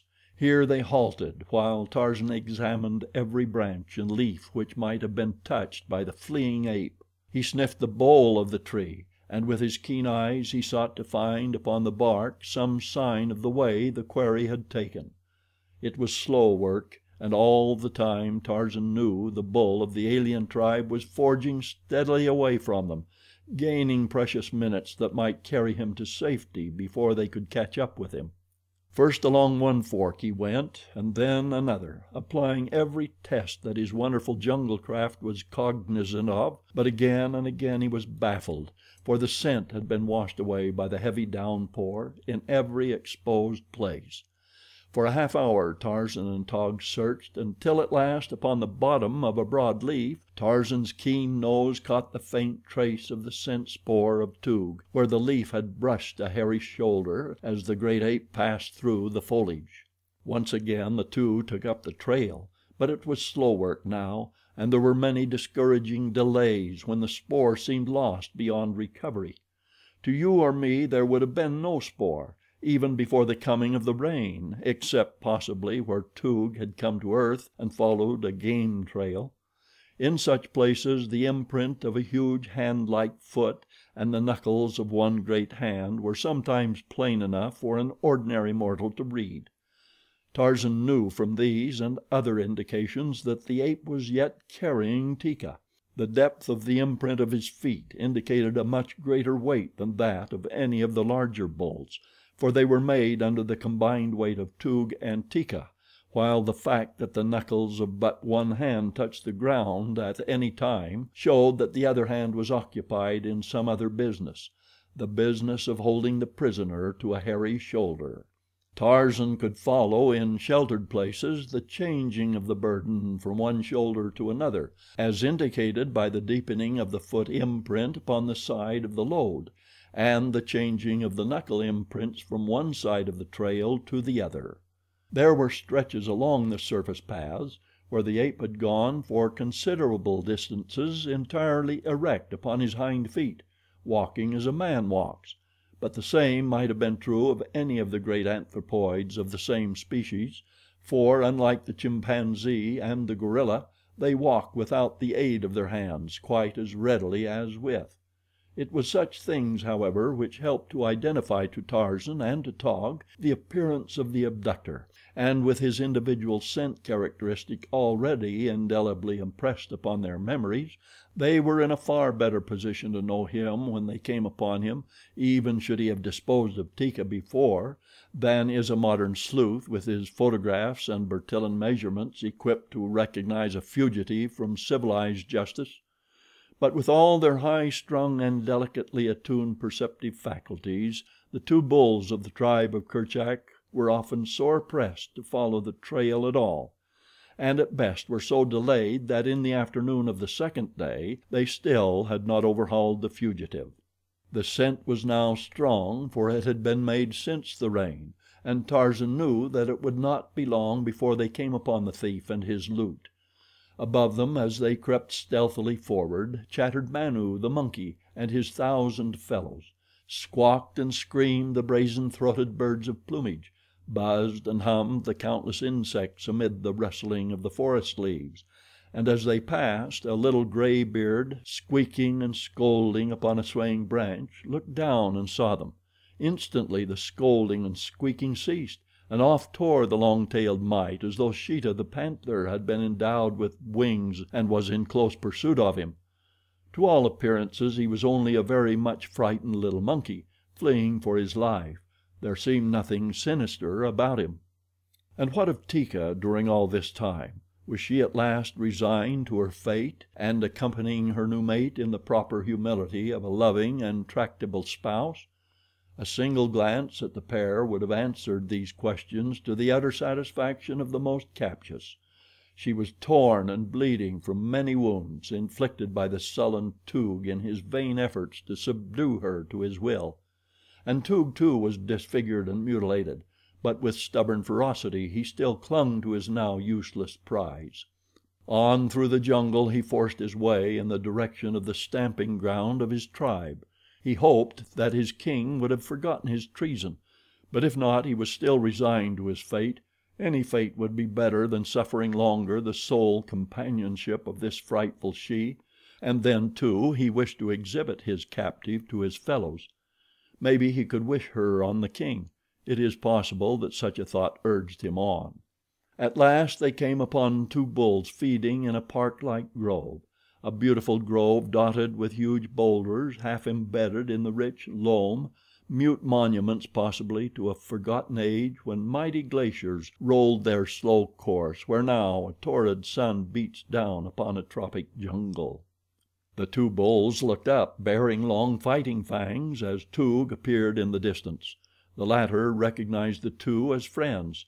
"It is Toog," he growled. "Toog has come back with a new she." The apes waited his nearer approach. Teeka turned a snarling, fanged face toward them. She was not pretty to look upon, yet through the blood and hatred upon her countenance they realized that she was beautiful, and they envied Toog. Alas, they did not know Teeka. As they squatted, looking at one another, there raced through the trees toward them a long-tailed little monkey with gray whiskers. He was a very excited little monkey when he came to a halt upon the limb of a tree directly overhead. "Two strange bulls come," he cried. "One is a Mangani, the other a hideous ape without hair upon his body. They follow the spoor of Toog. I saw them." The four apes turned their eyes backward along the trail Toog had just come. Then they looked at one another for a minute. "Come," said the larger of Toog's two friends. "We will wait for the strangers in the thick bushes beyond the clearing." He turned and waddled away across the open place, the others following him. The little monkey danced about, all excitement. His chief diversion in life was to bring about bloody encounters between the larger denizens of the forest, that he might sit in the safety of the trees and witness the spectacles. He was a glutton for gore, was this little whiskered gray monkey, so long as it was the gore of others. A typical fight fan was the gray beard. The apes hid themselves in the shrubbery beside the trail along which the two stranger bulls would pass. Teeka trembled with excitement. She had heard the words of Manu, and she knew that the hairless ape must be Tarzan, while the other was doubtless Taug. Never in her wildest hopes had she expected succor of this sort. Her one thought had been to escape and find her way back to the tribe of Kerchak. but even this had appeared to her practically impossible, so closely did Toog watch her. As Taug and Tarzan reached the grove where Toog had come upon his friends, the ape's scent became so strong that both knew the quarry was but a short distance ahead, and so they went even more cautiously, for they wished to come upon the thief from behind if they could and charge him before he was aware of their presence. That a little gray-whiskered monkey had forestalled them they did not know, nor that 3 pairs of savage eyes were already watching their every move and waiting for them to come within reach of itching paws and slavering jowls. On they came across the grove, and as they entered the path leading into the dense jungle beyond, a sudden "Kreog!" shrilled out close before them, a "Kreog!" in the familiar voice of Teeka. The small brains of Toog and his companions had not been able to foresee that Teeka might betray them, and now that she had they went wild with rage. Toog struck the she a mighty blow that felled her, and then the 3 rushed forth to do battle with Tarzan and Taug. The little monkey danced upon his perch and screamed with delight. And indeed he might well be delighted, for it was a lovely fight. There were no preliminaries, no formalities, no introductions. The 5 bulls merely charged and clinched. They rolled in the narrow trail into the thick verdure beside it. They bit and clawed and scratched and struck, and all the while they kept up the most frightful chorus of growlings and barkings and roarings. In 5 minutes they were torn and bleeding, and the little graybeard leaped high, shrilling his primitive bravos, but always his attitude was thumbs down. He wanted to see something killed. He did not care whether it were friend or foe. It was blood he wanted, blood and death. Taug had been set upon by Toog and another of the apes, while Tarzan had the third, a huge brute with the strength of a buffalo. Never before had Tarzan's assailant beheld so strange a creature as this slippery, hairless bull with which he battled. Sweat and blood covered Tarzan's sleek brown hide. Again and again he slipped from the clutches of the great bull, and all the while he struggled to free his hunting knife from the scabbard in which it had stuck. At length he succeeded. A brown hand shot out and clutched a hairy throat. Another flew upward, clutching the sharp blade. 3 swift, powerful strokes and the bull relaxed with a groan, falling limp beneath his antagonist. Instantly Tarzan broke from the clutches of the dying bull and sprang to Taug's assistance. Toog saw him coming and wheeled to meet him. In the impact of the charge Tarzan's knife was wrenched from his hand, and then Toog closed with him. Now was the battle even, 2 against 2, while on the verge Teeka, now recovered from the blow that had felled her, slunk waiting for an opportunity to aid. She saw Tarzan's knife and picked it up. She never had used it, but knew how Tarzan used it. Always had she been afraid of the thing which dealt death to the mightiest of the jungle people with the ease that Tantor's great tusks dealt death to Tantor's enemies. She saw Tarzan's pocket pouch torn from his side, and with the curiosity of an ape that even danger and excitement cannot entirely dispel, she picked this up too. Now the bulls were standing, the clinches had been broken, blood streamed down their sides. Their faces were crimsoned with it. Little Graybeard was so fascinated that at last he had even forgotten to scream and dance, but sat rigid with delight in the enjoyment of the spectacle. Back across the grove Tarzan and Taug forced their adversaries. Teeka followed slowly. She scarce knew what to do. She was lame and sore and exhausted from the frightful ordeal through which she had passed, and she had the confidence of her sex in the prowess of her mate and the other bull of her tribe. They would not need the help of a she in their battle with these 2 strangers. The roars and screams of the fighters reverberated through the jungle, awakening the echoes in the distant hills. From the throat of Tarzan's antagonist had come a score of "Kreogs!" and now from behind came the reply he had awaited. Into the grove, barking and growling, came a score of huge bull apes, the fighting men of Toog's tribe. Teeka saw them first and screamed a warning to Tarzan and Taug. Then she fled past the fighters toward the opposite side of the clearing, fear for a moment claiming her. Nor can one censure her after the frightful ordeal from which she was still suffering. Down upon them came the great apes. In a moment Tarzan and Taug would be torn to shreds. That would later form the piece de resistance of the savage orgy of a Dum Dum. Teeka turned to glance back. She saw the impending fate of her defenders, and there sprung to life in her savage bosom the spark of martyrdom that some common forebear had transmitted alike to Teeka, the wild ape, and the glorious women of a higher order who have invited death for their men. With a shrill scream she ran toward the battlers, who were rolling in a great mass at the foot of one of the huge boulders which dotted the grove; but what could she do? The knife she held she could not use to advantage because of her lesser strength. She had seen Tarzan throw missiles, and she had learned this with many other things from her childhood playmate. She sought for something to throw, and at last her fingers touched upon the hard objects in the pouch that had been torn from the ape man. Tearing the receptacle open, she gathered a handful of shiny cylinders, heavy for their size, they seemed to her, and good missiles. With all her strength she hurled them at the apes battling in front of the granite boulder. The result surprised Teeka quite as much as it did the apes. There was a loud explosion which deafened the fighters and a puff of acrid smoke. Never before had one there heard such a frightful noise. Screaming with terror, the stranger bulls leaped to their feet and fled back toward the stamping grounds of their tribe, while Taug and Tarzan slowly gathered themselves together and arose, lame and bleeding, to their feet.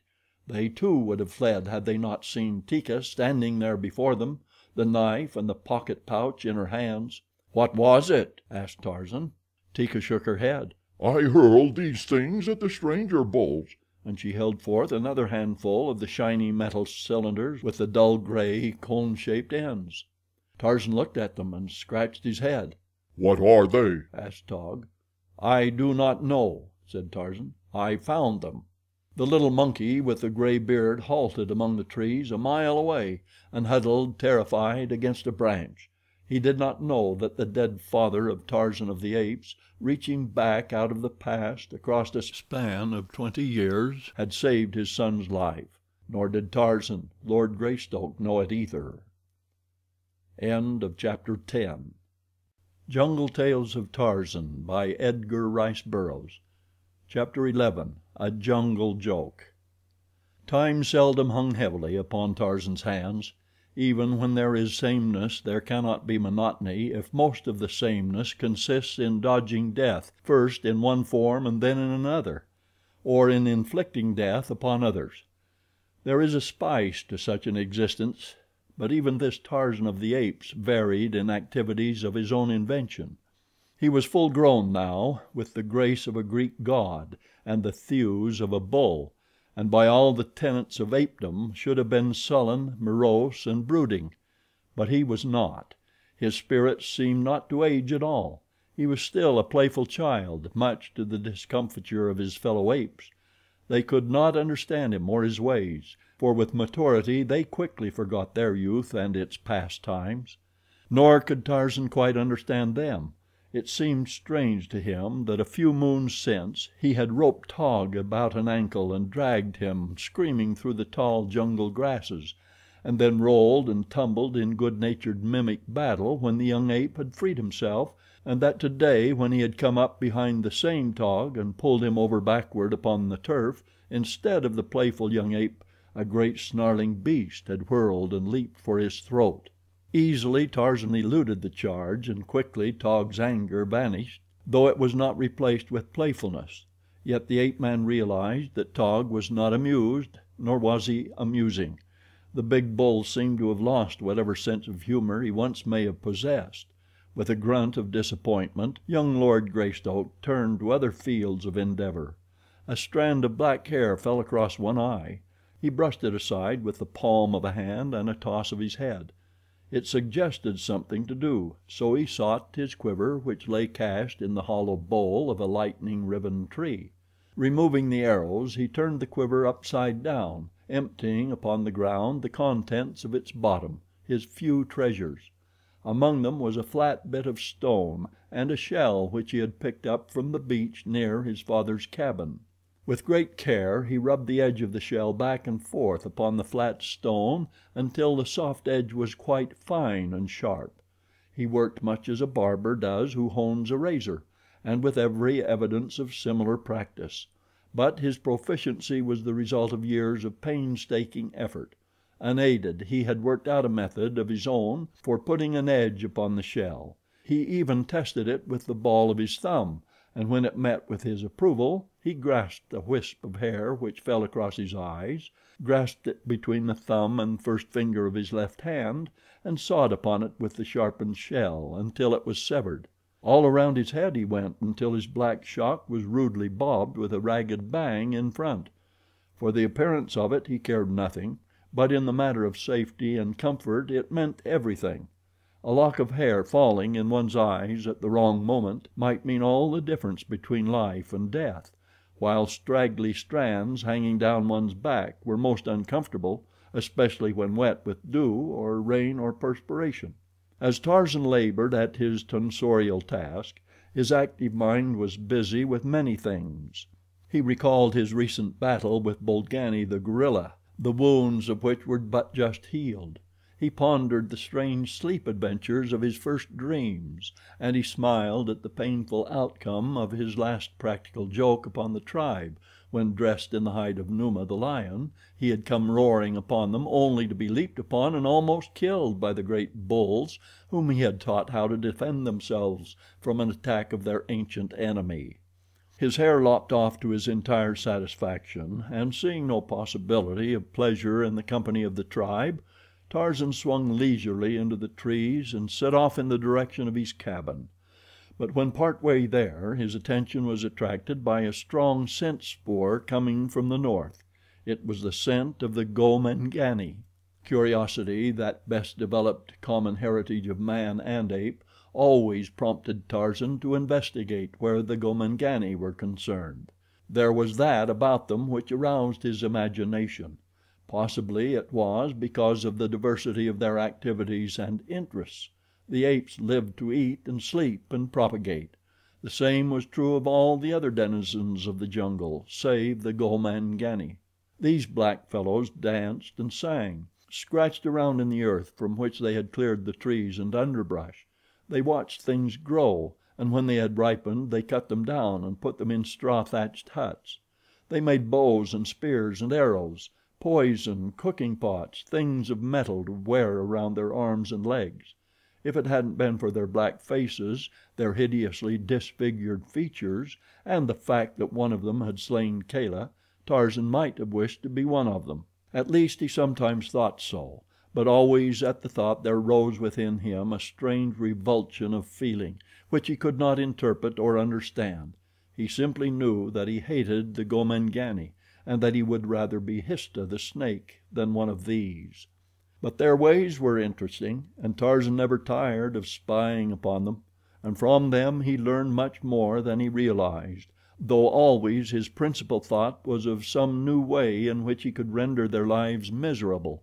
The baiting of the blacks was Tarzan's chief divertissement.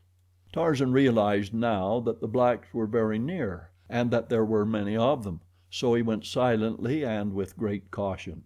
Noiselessly he moved through the lush grasses of the open spaces, and where the forest was dense swung from one swaying branch to another, or leaped lightly over tangled masses of fallen trees where there was no way through the lower terraces and the ground was choked and impassable.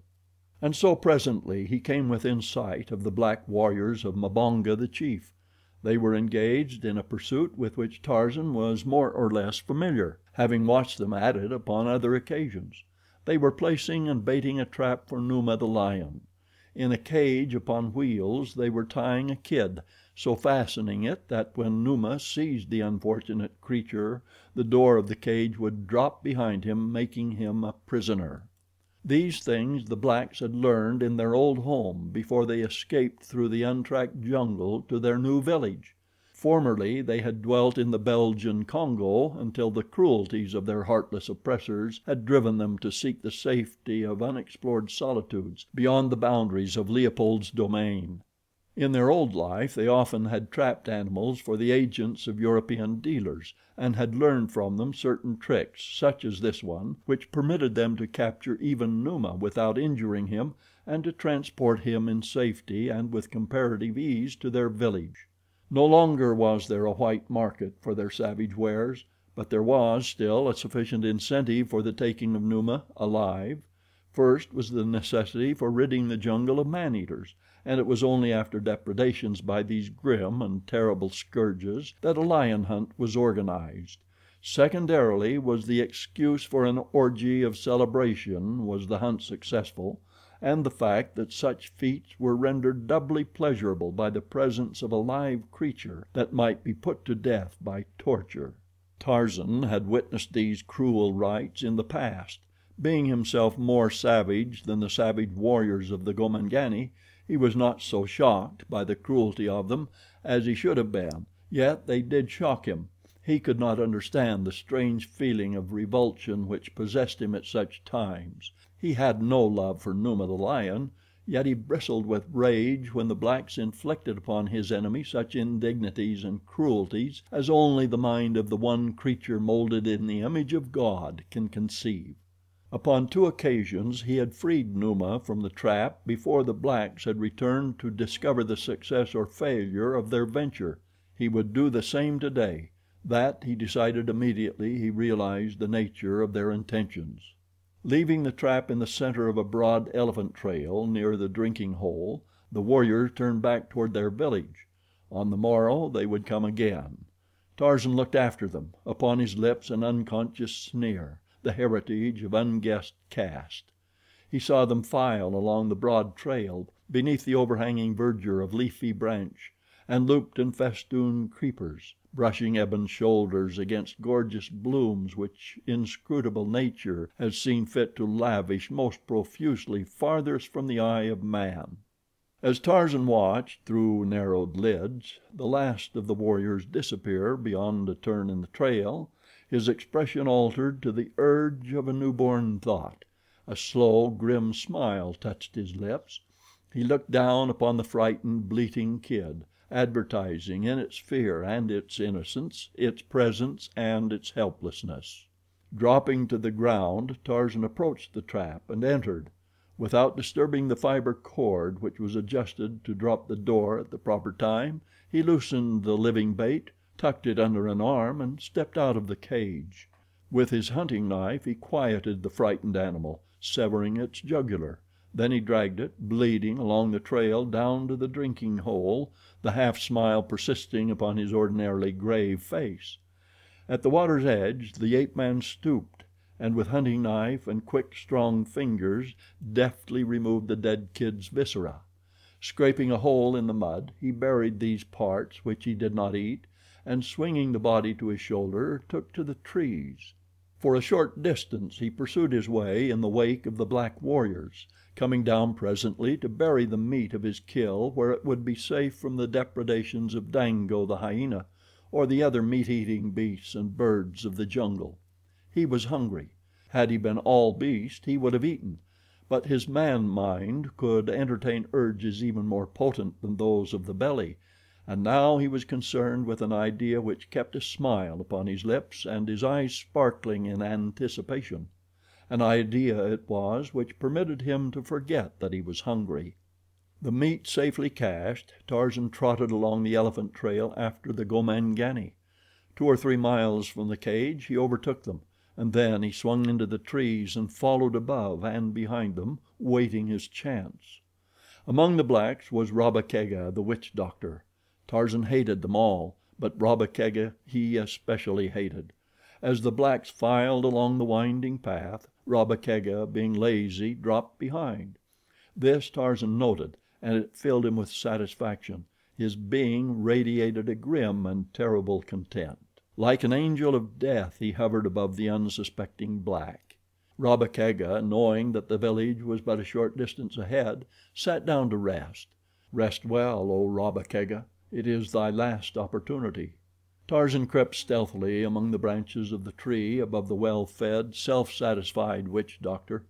He made no noise that the dull ears of man could hear above the soughing of the gentle jungle breeze among the undulating foliage of the upper terraces, and when he came close above the black man he halted, well concealed by leafy branch and heavy creeper. Rabba Kega sat with his back against the bole of a tree facing Tarzan. The position was not such as the waiting beast of prey desired, and so with the infinite patience of the wild hunter The ape man crouched, motionless and silent as a graven image until the fruit should be ripe for the plucking. A poisonous insect buzzed angrily out of space. It loitered, circling, close to Tarzan's face. The ape man saw and recognized it. The virus of its sting spelled death for lesser things than he. For him it would mean days of anguish. He did not move. His glittering eyes remained fixed upon Rabba Kega after acknowledging the presence of the winged torture by a single glance. He heard and followed the movements of the insect with his keen ears, and then he felt it alight upon his forehead. No muscle twitched, for the muscles of such as he are the servants of the brain. Down across his face crept the horrid thing, over nose and lips and chin. Upon his throat it paused, and turning, retraced its steps. Tarzan watched Rabba Kega. Now not even his eyes moved. So motionless he crouched that only death might counterpart his movelessness. The insect crawled upward over the nut brown cheek and stopped with its antennae brushing the lashes of his lower lid. You or I would have started back, closing our eyes and striking at the thing. But you and I are the slaves, not the masters of our nerves. Had the thing crawled upon the eyeball of the ape man, it is believable that he could yet have remained wide-eyed and rigid; but it did not. For a moment it loitered there close to the lower lid, then it rose and buzzed away. Down toward Rabba Kega it buzzed, and the black man heard it, saw it, struck at it, and was stung upon the cheek before he killed it. Then he rose with a howl of pain and anger, and as he turned upon the trail toward the village of Mbonga, the chief, his broad, black back was exposed to the silent thing waiting above him, and as Rabba Kega turned, a lithe figure shot outward and downward from the tree above upon his broad shoulders. The impact of the springing creature carried Rabba Kega to the ground. He felt strong jaws close upon his neck, and when he tried to scream, steel fingers throttled his throat. The powerful black warrior struggled to free himself, but he was as a child in the grip of his adversary. Presently Tarzan released his grip upon the other's throat, but each time that Rabba Kega essayed a scream, the cruel fingers choked him painfully. At last the warrior desisted. Then Tarzan half rose and kneeled upon his victim's back, and when Rabba Kega struggled to arise, the ape man pushed his face down into the dirt of the trail. With a bit of the rope that had secured the kid, Tarzan made Rabba Kega's wrists secure behind his back. Then he rose and jerked his prisoner to his feet, faced him back along the trail, and pushed him on ahead. Not until he came to his feet did Rabba Kega obtain a square look at his assailant. When he saw that it was the white devil god, his heart sank within him and his knees trembled. But as he walked along the trail ahead of his captor and was neither injured nor molested, his spirit slowly rose, so that he took heart again. Possibly the devil god did not intend to kill him after all. Had he not had little Tibo in his power for days without harming him? And had he not spared Momaya, Tibo's mother, when he easily might have slain her? And then they came upon the cage which Rabba Kega, with the other black warriors of the village of Mbonga, the chief, had placed and baited for Numa. Rabba Kega saw that the bait was gone, though there was no lion within the cage, nor was the door dropped. He saw, and he was filled with wonder not unmixed with apprehension. It entered his dull brain that in some way this combination of circumstances had a connection with his presence there as the prisoner of the white devil god. Nor was he wrong. Tarzan pushed him roughly into the cage, and in another moment Rabba Kega understood. Cold sweat broke from every pore of his body. He trembled as with ague, for the ape man was binding him securely in the very spot the kid had previously occupied. The witch doctor pleaded first for his life, and then for a death less cruel, but he might as well have saved his pleas for Numa, since already they were directed toward a wild beast who understood no word of what he said. But his constant jabbering not only annoyed Tarzan, who worked in silence, but suggested that later the black might raise his voice in cries for succor. So he stepped out of the cage, gathered a handful of grass and a small stick, and returning jammed the grass into Rabba Kega's mouth, laid the stick crosswise between his teeth, and fastened it there with the thong from Rabba Kega's loin cloth. Now could the witch doctor but roll his eyes and sweat. Thus Tarzan left him. The ape man went first to the spot where he had cached the body of the kid. Digging it up, he ascended into a tree and proceeded to satisfy his hunger. What remained he again buried.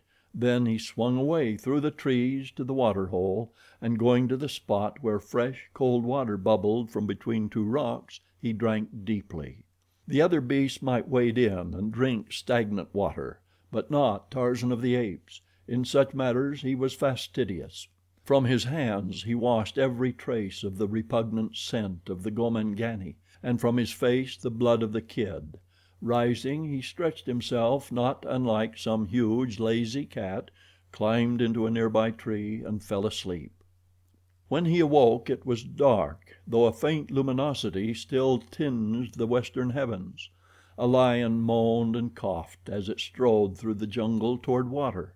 It was approaching the drinking hole. Tarzan grinned sleepily, changed his position, and fell asleep again. When the blacks of Mbonga, the chief, reached their village, they discovered that Rabba Kega was not among them. When several hours had elapsed, they decided that something had happened to him, and it was the hope of the majority of the tribe that whatever had happened to him might prove fatal. They did not love the witch doctor. Love and fear seldom are playmates, but a warrior is a warrior, and so Mbonga organized a searching party. That his own grief was not unassuageable might have been gathered from the fact that he remained at home and went to sleep. The young warriors whom he sent out remained steadfast to their purpose for fully half an hour, when, unfortunately for Rabba Kega, upon so slight a thing may the fate of a man rest, a honey bird attracted the attention of the searchers and led them off for the delicious store it previously had marked down for betrayal, and Rabba Kega's doom was sealed. When the searchers returned empty-handed, Mbonga was wroth, but when he saw the great store of honey they brought with them, his rage subsided. Already Tubuto, young, agile, and evil-minded, with face hideously painted, was practicing the black art upon a sick infant in the fond hope of succeeding to the office and perquisites of Rabba Kega. Tonight the women of the old witch doctor would moan and howl. Tomorrow he would be forgotten. Such is life, such is fame, such is power in the center of the world's highest civilization, or in the depths of the black primeval jungle. Always, everywhere, man is man, nor has he altered greatly beneath his veneer since he scurried into a hole between two rocks to escape the Tyrannosaurus 6 million years ago. The morning following the disappearance of Rabba Kega, the warriors set out with Mbonga, the chief, to examine the trap they had set for Numa. Long before they reached the cage they heard the roaring of a great lion and guessed that they had made a successful bag. So it was with shouts of joy that they approached the spot where they should find their captive. Yes, there he was, a great, magnificent specimen, a huge, black-maned lion. The warriors were frantic with delight. They leaped into the air and uttered savage cries, hoarse victory cries, and then they came closer, and the cries died upon their lips, and their eyes went wide so that the whites showed all around their irises, and their pendulous lower lips drooped with their drooping jaws. They drew back in terror at the sight within the cage, the mauled and mutilated corpse of what had, yesterday, been Rabba Kega, the witch doctor. The captured lion had been too angry and frightened to feed upon the body of his kill, but he had vented upon it much of his rage until it was a frightful thing to behold. From his perch in a nearby tree, Tarzan of the Apes, Lord Greystoke, looked down upon the black warriors and grinned. Once again his self-pride in his ability as a practical joker asserted itself. It had lain dormant for some time following the painful mauling he had received that time he leaped among the apes of Kerchak clothed in the skin of Numa, but this joke was a decided success. After a few moments of terror the blacks came closer to the cage, rage taking the place of fear, rage and curiosity. How had Rabba Kega happened to be in the cage? Where was the kid? There was no sign nor remnant of the original bait. They looked closely and they saw to their horror that the corpse of their erstwhile fellow was bound with the very cord with which they had secured the kid. Who could have done this thing? They looked at one another. Tubuto was the first to speak. He had come hopefully out with the expedition that morning. Somewhere he might find evidence of the death of Rabba Kega. Now he had found it, and he was the first to find an explanation. "The white devil god," he whispered. "It is the work of the white devil god." No one contradicted Tubuto, for indeed who else could it have been but the great hairless ape they all so feared? And so their hatred of Tarzan increased again with an increased fear of him, and Tarzan sat in his tree and hugged himself. No one there felt sorrow because of the death of Rabba Kega, but each of the blacks experienced a personal fear of the ingenious mind which might discover for any of them a death equally horrible to that which the witch doctor had suffered. It was a subdued and thoughtful company which dragged the captive lion along the broad elephant path back to the village of Mbonga, the chief, and it was with a sigh of relief that they finally rolled it into the village and closed the gates behind them. Each had experienced the sensation of being spied upon from the moment they left the spot where the trap had been set, though none had seen or heard aught to give tangible food to his fears.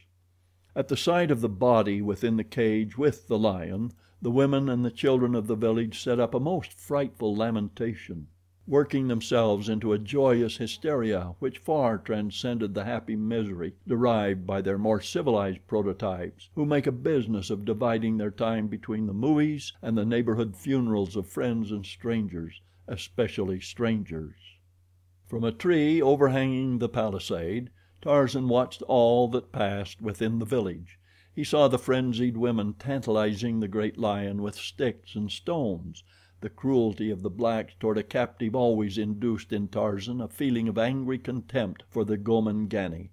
Had he attempted to analyze this feeling he would have found it difficult, for during all his life he had been accustomed to sights of suffering and cruelty.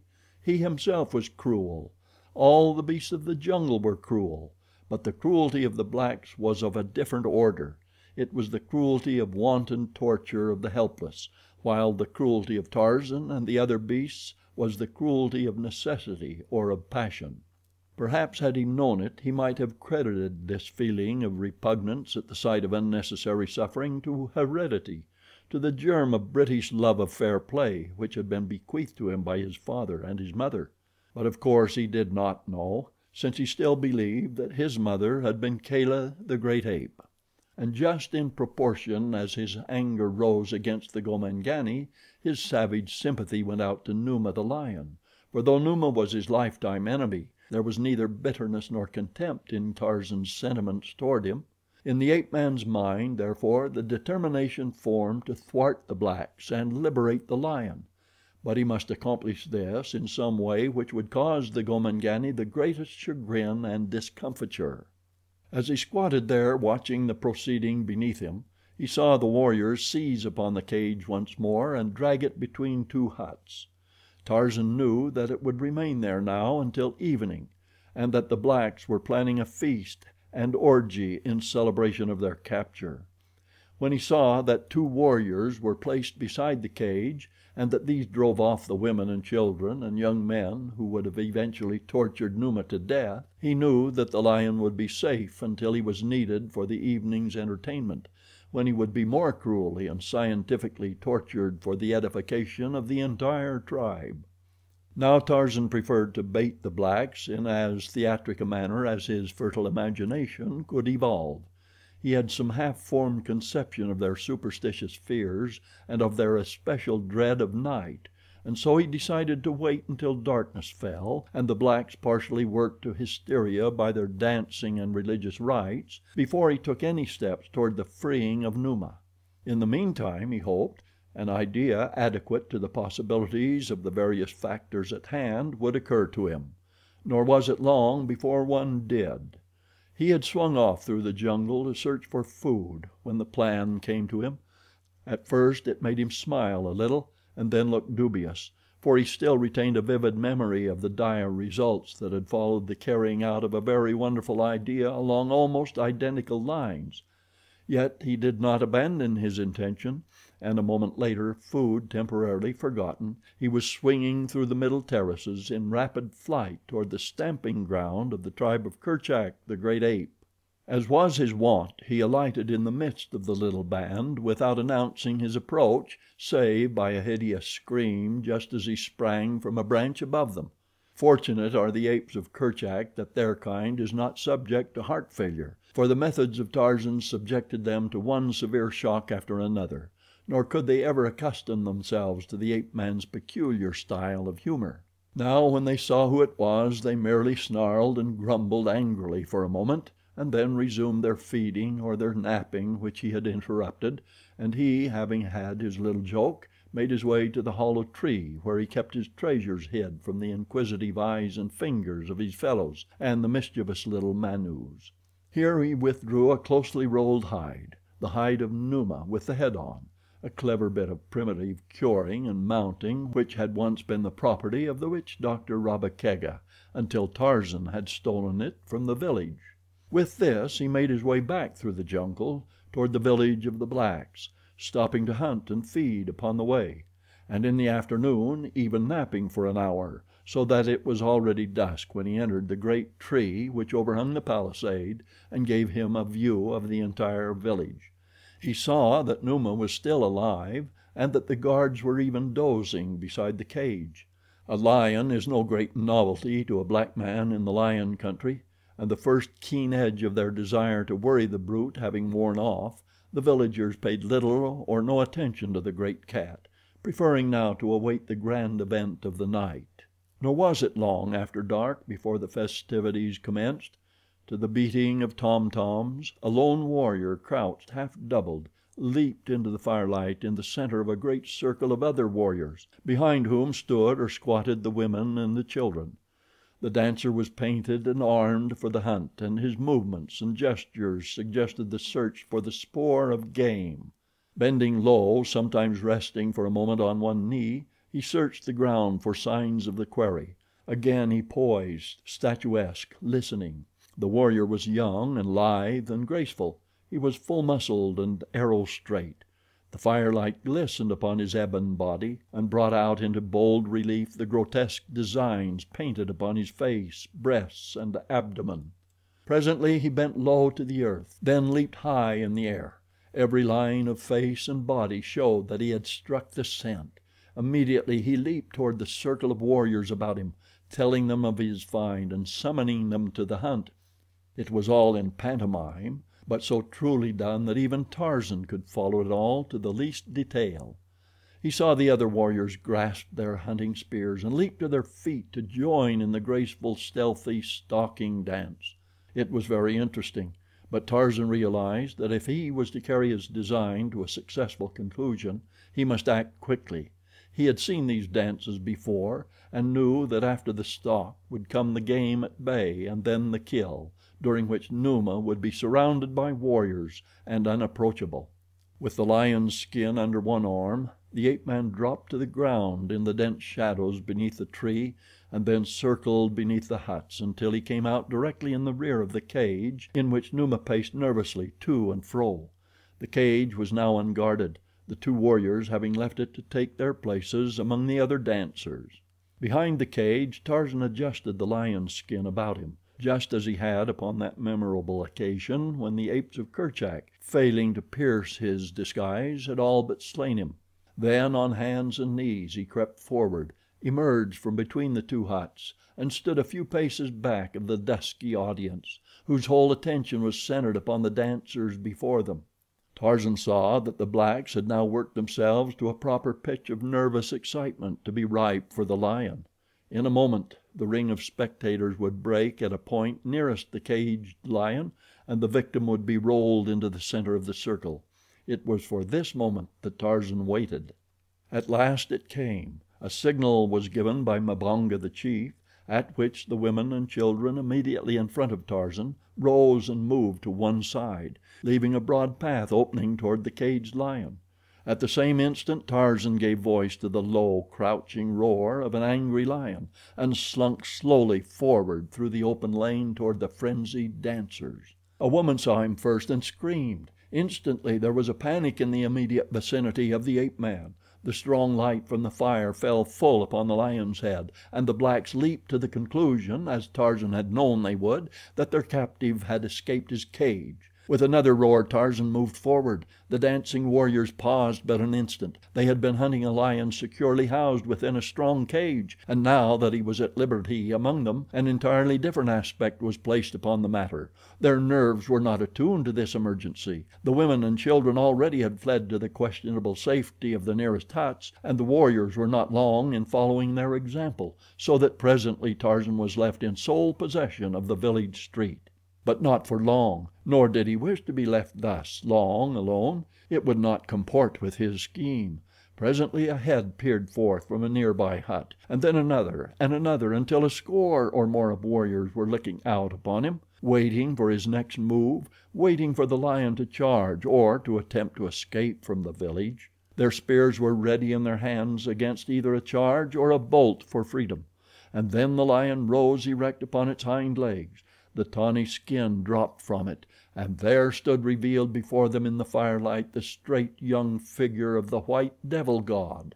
For an instant the blacks were too astonished to act. They feared this apparition fully as much as they did Numa, yet they would gladly have slain the thing could they quickly enough have gathered together their wits, but fear and superstition and a natural mental density held them paralyzed while the ape man stooped and gathered up the lion's skin.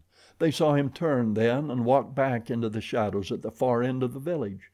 Not until then did they gain courage to pursue him, and when they had come in force with brandished spears and loud war cries, the quarry was gone.